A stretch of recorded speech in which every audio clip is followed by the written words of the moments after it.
Bom, e agora sim a gente vai revelar os motivos que levaram o nosso Paulo Figueiredo a Washington, como ele antecipou aqui na abertura do programa. O motivo é o seguinte: o Paulo e a deputada federal Carla Zambelli, que está lá nos Estados Unidos também, conversou aqui com a gente na semana passada, recorreram à Comissão Interamericana de Direitos Humanos contra a censura imposta pelo Supremo Tribunal Federal Brasileiro. A peça foi protocolada nesta terça-feira em Washington e lista o que seria uma série de violações do judiciário brasileiro, como a remoção de postagens na internet e a desmonetização de perfis. E a deputada Carla Zambelli está lá, ao lado do Paulo Figueiredo, vai conversar com a gente agora.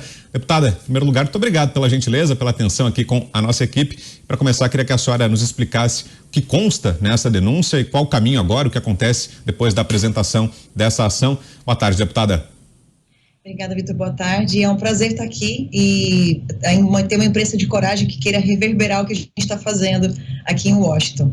Eu tive o prazer de contar com a ajuda do Paulo, pedir para ele me ajudar, porque ele realmente tem muito mais, anda muito melhor aqui pelos Estados Unidos do que eu, e eu precisava dessa ajuda. Então veio a calhar, a gente fez uma boa parceria, e ele é denunciante junto comigo na Comissão Interamericana de Direitos Humanos. A comissão, ela fica aqui em Washington, e a comissão, ela analisa antes da Corte Internacional, que fica em Costa Rica.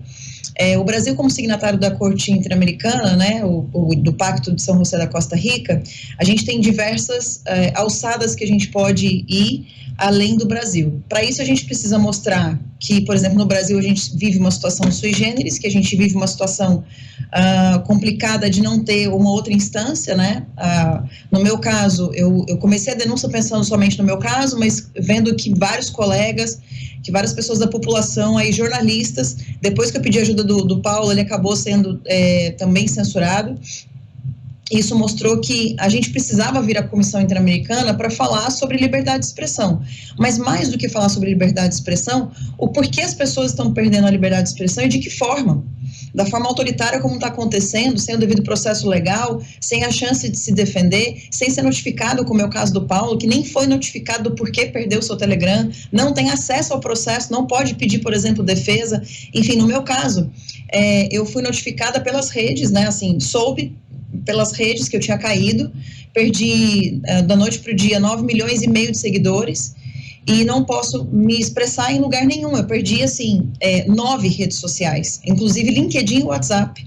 Então, num nível de censura e numa atrocidade e numa grosseria e violência tamanha que está fora de qualquer juízo legal. Então, eles acabaram com o procedimento penal, o procedimento legal, eles estão criando leis ou criando penalidades em cima de leis que não existem, né? Ativismo judicial e uma série de outras coisas que o Paulo consegue falar, inclusive, melhor do que eu. Agora, como deputada, eu me sinto envergonhada de ver os meus colegas tão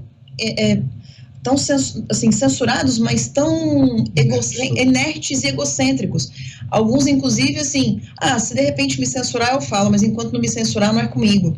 Então, em diversas outras coisas, não só com os parlamentares, mas você defender um jornalista, como, por exemplo, o que temos aí na bancada, que é um prazer estar com você, que teve seu site tirado do ar, está na nossa denúncia. Deu tempo de incluir a censura ao nosso querido companheiro de programa, Fernão Lara Rezende, que teve o seu site retirado, né, Paulo? Do ar ontem. Fernão Lara Mesquita, Lara Rezende. Lara Mesquita. Teve o site dele retirado do ar ontem e a gente ficou até madrugada para poder incluir o caso do Fernão.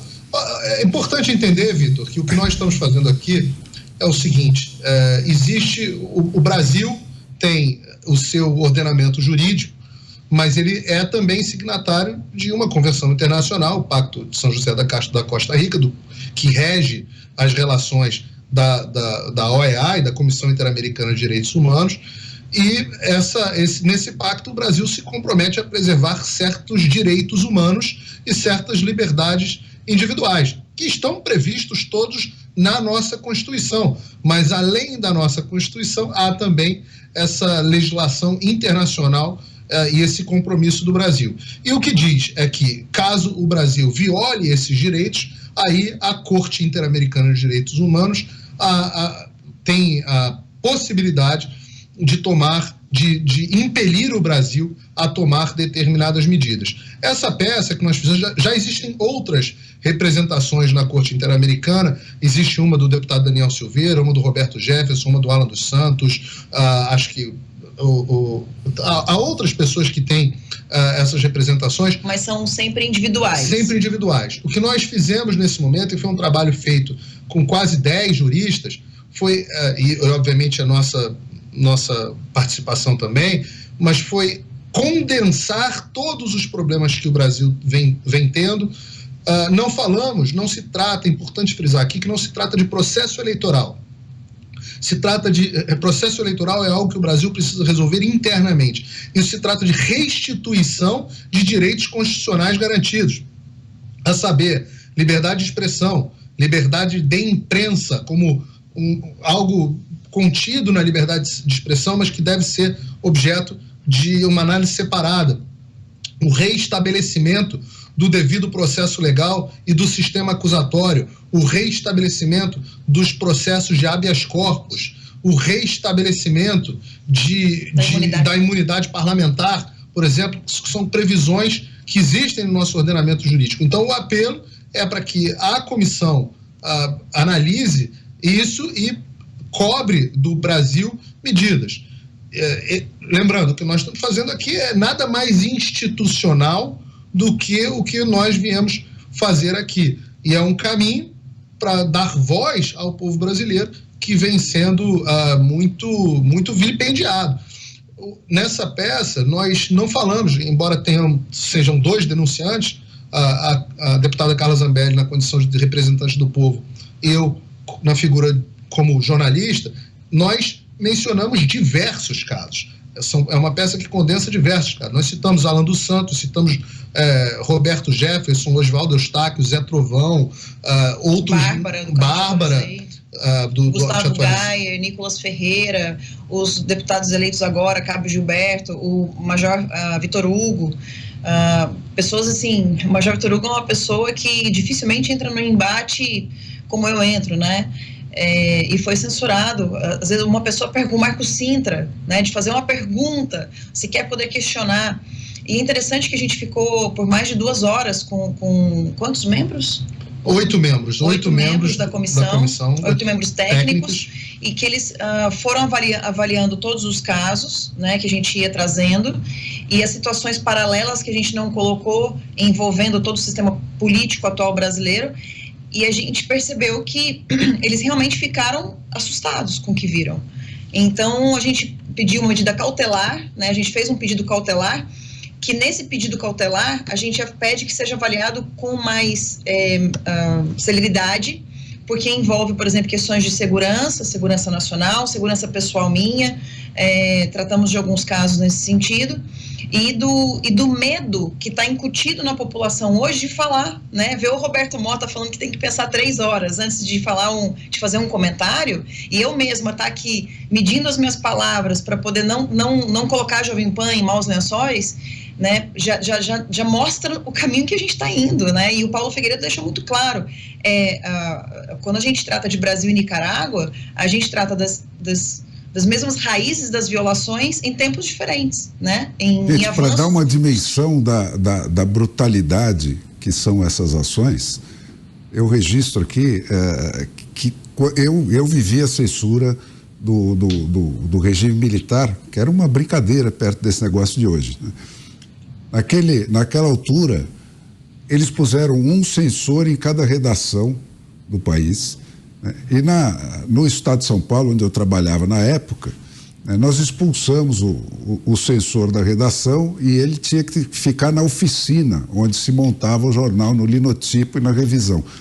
Ali, eles tiravam ou uma matéria, ou um pedaço de matéria, eventualmente, né, onde a gente colocava uma sinalização para o público. Isso começou com uma ideia do Jornal da Tarde de publicar receitas, que a primeira matéria censurada tinha sido sobre o laudo Natel, que era o governador. Então nós fizemos uma receita falsa sobre um lauto pastel, né, e pusemos isso na primeira página do jornal para o leitor entender que ali tinha uma matéria que tinha sido censurada. O Estadão depois começou a copiar isso. Mas durante todo o período do regime militar, se censurava assim, uma matéria ou um pedaço de matéria, uma música, uma peça de teatro, mas não o músico ou o jornalista, que ficava proibido dali para sempre, né, de trabalhar e de escrever, ou o músico de fazer música, né? Hoje, o que esse pessoal faz é isso, ele te tira da rede o que equivale a um fuzilamento, né? Então você voltou para aquele padrão da União Soviética dos anos 20, né, onde um policial eventualmente ganhava o mesmo nível de poder que o nosso policial que está hoje no Supremo Tribunal tem, né, e que faz isso, fuzila sumariamente a pessoa. Então eles estão eliminando inimigos, eles não estão censurando ideias. É uma coisa de outra natureza, muito mais violenta. Aqui, viu? A gente falou dessa forma, inclusive, que você está falando, que o senhor está falando, desculpa a falta de respeito, e eles ficaram bastante impressionados quando a gente tratou de fatos, né? Ninguém falou, nós não queremos discutir processo eleitoral, não queremos discutir ideologia, a gente só quer mostrar que tem um lado no Brasil que está sendo censurado por uma corte que não tem instância acima, então seria uma intervenção divina ou a Corte Interamericana de Direitos Humanos nos dá algum tipo de assistência. E acredito que tenha sido bastante louvável. A gente ficou 2h30 dentro da comissão, dentro da OEA, né? A Comissão Interamericana de Direitos Humanos, ela é independente da OEA, mas a OEA fica lá dentro. Tivemos uma outra reunião com membros da OEA também, e reuniões ótimas também com membros parlamentares republicanos, que aí o Figueiredo vai contar mais para vocês.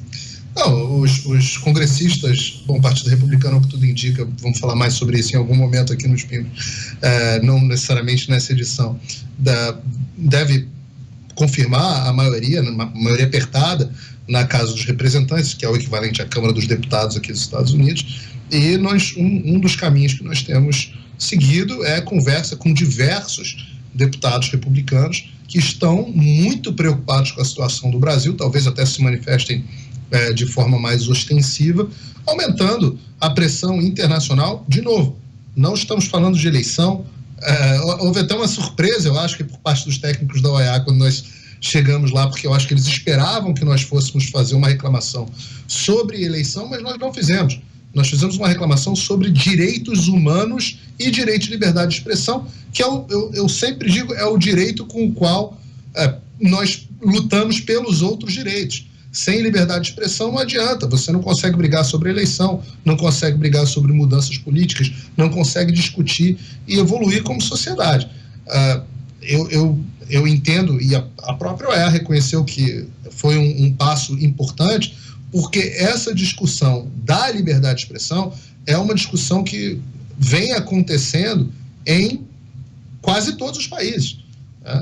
É que no Brasil você tem o caráter sui generis, e esse realmente é muito diferente, é que este avanço está acontecendo através das cortes.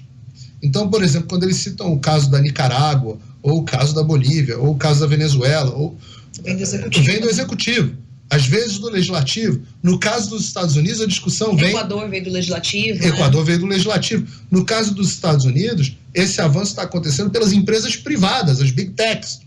Mas é muito estranho, essa sim, uma excepcionalidade e excentricidade brasileira, de que os avanços estejam ocorrendo pelas cortes. E aí nós caímos no caso que o Rui Barbosa fala que a pior ditadura é a do judiciário, porque contra ela não há contra quem recorrer. Agora, quem está assistindo a gente pode se perguntar assim, poxa, mas eles foram até Washington apresentar uma denúncia numa corte que não é brasileira. Existe sempre um preconceito, às vezes, dos conservadores com relação a isso.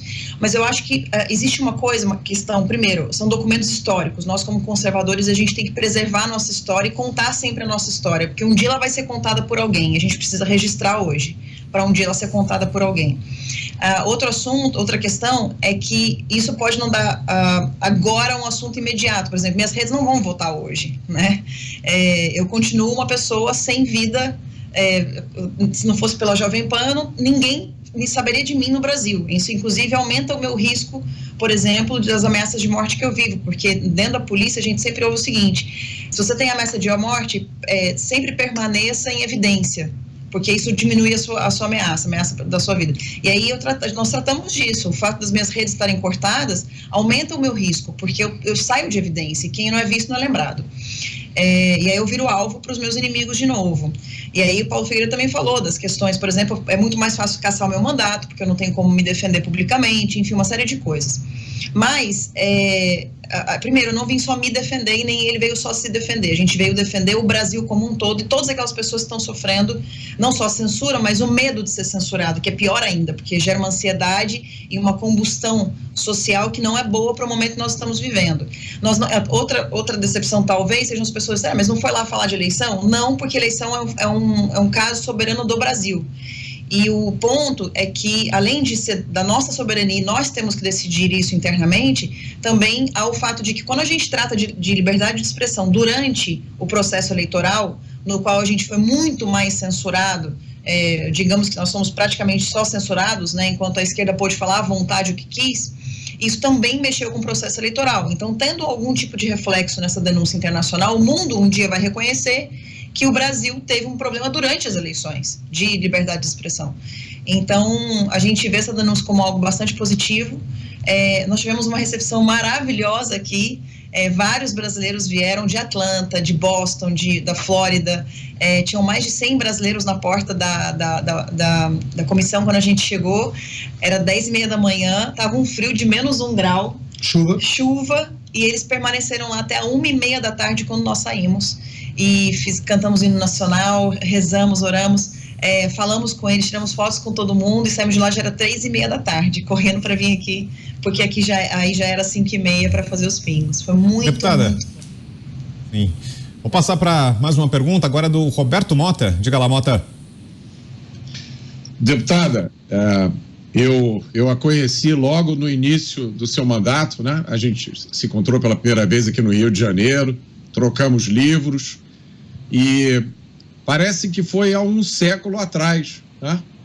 A gente tinha esperança do começo de um novo capítulo para o Brasil, todos nós cheios de entusiasmo, né? de ver que tanta mudança já tinha acontecido e tanta mudança ainda prometia acontecer, né?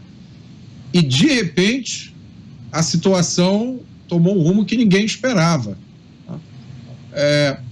Como é que a senhora, qual é a sensação que a senhora tem? A senhora esteve lá, né, no centro do furacão, acompanhando os acontecimentos dentro do Congresso Nacional.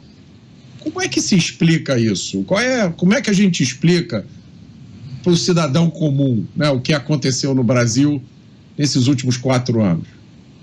Eu vou tentar explicar dentro da minha visão, que ainda existe uma ativista dentro de mim, Roberto, mas quando a gente se encontrou, eu realmente tinha aquele mundo o mundo de Alice, né, do ativista idealista, que achava que a gente podia, em um clicar de dedos, dar um 360 num navio gigantesco de cruzeiro, né, e não se dá a cavalo de pau em navio, se dá cavalo de pau em jet ski. O Brasil não é um jet ski.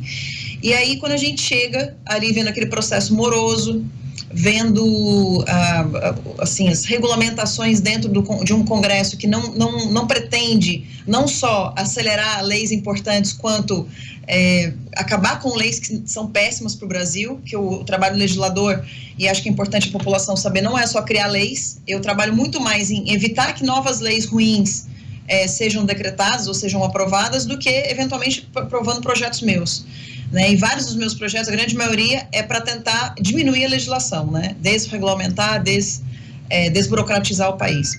Agora, o que a gente vê é o seguinte: nesses 4 anos, a gente percebeu, primeiro, que o povo despertou um patriotismo no povo através da figura do presidente da República. No Congresso, a gente viu uma oposição que sabe trabalhar muito bem, e a gente não tinha organização. A gente elegeu um presidente, a gente não tinha base, né? A base do presidente traiu o presidente. Então, a gente tinha um homem com um ministério fantástico que ele formou, com um Brasil que começou a dar certo, mas que passou por um monte de perrengue, né? Vários que vocês já sabem, todos eles. e que mesmo assim continua dando certo, continua crescendo, com o povo continua indo às ruas. Vocês veem que essas manifestações de hoje não há liderança política em relação a elas. Por exemplo, o próprio movimento nas ruas que eu fundei praticamente não apareceu, né, nesse meio, cada um decidiu para onde ia, ninguém se determinou qual o local, etc. O povo foi. E Brasília debaixo de chuva, debaixo de ontem de sem luz, etc., com essa vontade, essa gana, como vocês mostraram no São Paulo e Ibirapuera, que o povo não quer ir para casa. Fortaleza, o povo está desde de manhã até agora, milhares de pessoas na frente do quartel, pedindo SOS. E aí, quando o Paulo falou o que significa o SOS, né? Save our souls, salve as nossas almas. Eu fico bastante emocionada de falar isso, porque eu não vejo hoje um Congresso merecedor do povo brasileiro que ele tem, infelizmente. A gente tem algumas peças, algumas figuras corajosas, como, por exemplo, aqui me lembro agora, Eduardo Girão, que enfrentou o sistema do STF com uma serenidade, uma grandeza enorme, e foi ignorado solenemente, não só pelo presidente do Senado, mas também por todos os membros do STF, né? Então, mas, Roberto, eu tenho esperança, e todos os brasileiros que estão nas ruas têm esperança. Desculpa usar uma coisa que talvez no jornalismo não se use muito, mas eu acho que a nossa nação é uma nação de Deus, e sendo dele, nada pode contra ele, nada é impossível. Então, hoje eu escutei uma fala de um pastor que foi assim, em Ribeirão Preto: se ele foi descondenado, ele pode ser deseleito. E assim, falei, poxa, num Brasil onde tudo pode acontecer realmente. E eu não tenho mais medo de falar. Eles podem escravizar, eles podem aprisionar nosso corpo, eles podem calar nossa voz, mas eles não podem aprisionar e escravizar nossos pensamentos e nem a nossa esperança. Para a gente fechar, nosso tempo está quase esgotado, mas dá tempo de uma última pergunta, vai ser do Coronel Gerson Gomes. Diga lá, Coronel. Então, Carla, eu não vou fazer uma pergunta, mas só quero fazer um elogio e dizer da alegria que nós temos, todos os brasileiros, de você estar em Washington nesse, vamos dizer, Fórum dos Direitos Humanos. Porque a ditadura que foi imposta em outros países do nosso entorno, e a gente pode falar sobre a Bolívia, podemos falar sobre a Venezuela, mas eu vou me ater à Nicarágua, somente esse ano aqui nos Estados Unidos, Carla, entraram mais de 135 mil imigrantes nicaragüenses pela fronteira do México e se apresentando às autoridades, foram identificados e depois soltos. Tem mais de 100 mil refugiados na Costa Rica, ao lado ali, de nicaragüenses. E a gente, às vezes, não percebe, mas houve uma escalada também, e hoje o casal Ortega, que está no poder, vai completar 20 anos no poder, eles, em 2018, para conter a manifestação popular, similar a essa que acontece no Brasil hoje, foram mortas 355 pessoas. Hoje nós temos lá na Nicarágua 190 presos políticos e nós já estamos caminhando para isso. Nós já temos presos políticos no Brasil com tornozeleira eletrônica, nós temos jornalistas presos, nós temos jornalistas no exílio, nós temos vários processos inconstitucionais à revelia do Ministério Público. Ou seja, nós temos uma ditadura com característica um pouco diferente, é bem verdade, mas nós temos tempo de sustar esse processo. E eu quero te dizer da minha alegria de vê-la aí em Washington do lado do Paulo, e torcendo para que seja acolhida essa petição e que nós possamos mostrar para o mundo o que está acontecendo no Brasil, apesar da censura imposta pelo Supremo Tribunal Federal por intermédio do TSE. Rapidinho, por favor, deputada. Coronel, agradecer e dizer o seguinte: o Paulo, eu queria agradecer, na verdade, no time final que tem para mim aqui, Vitor, o Paulo, porque acho que nada disso teria sido possível sem ele, sem o apoio dele aqui, sem os trâmites que ele consegue. É incrível como ele consegue andar por todos os lugares, e eu tenho reais esperanças de que isso possa dar certo. Agora, com essa aliança internacional que a gente vai fazer pela liberdade de expressão, começa nas Américas, Estados Unidos e Brasil, e algumas pessoas da Argentina, outros países, o Eduardo também deve fazer parte com a gente disso daí, e Espanha, então a gente deve expandir, e a gente vai ter novidade, porque a esquerda, ela conseguiu talvez crescer tanto porque ela se organizou e se juntou, né? A gente precisa se agrupar mais, ter mais espírito de corpo, tocou em um, tocou em todos, e se organizar melhor. Eu acho que isso a gente vem conseguindo fazer, e então eu tenho esperança de que a gente vá seguir adiante. E mandar um abraço para o povo brasileiro que demonstrou muito bonito, foi muito lindo o que vocês fizeram hoje, e essa serenidade e a paz que vocês conseguiram ter nessas manifestações todas, apesar de toda torcida contrária, né, de que tivesse alguma pessoa ali infiltrada no meio, vocês deram um show para o mundo, e o mundo está vendo isso, pode ter certeza.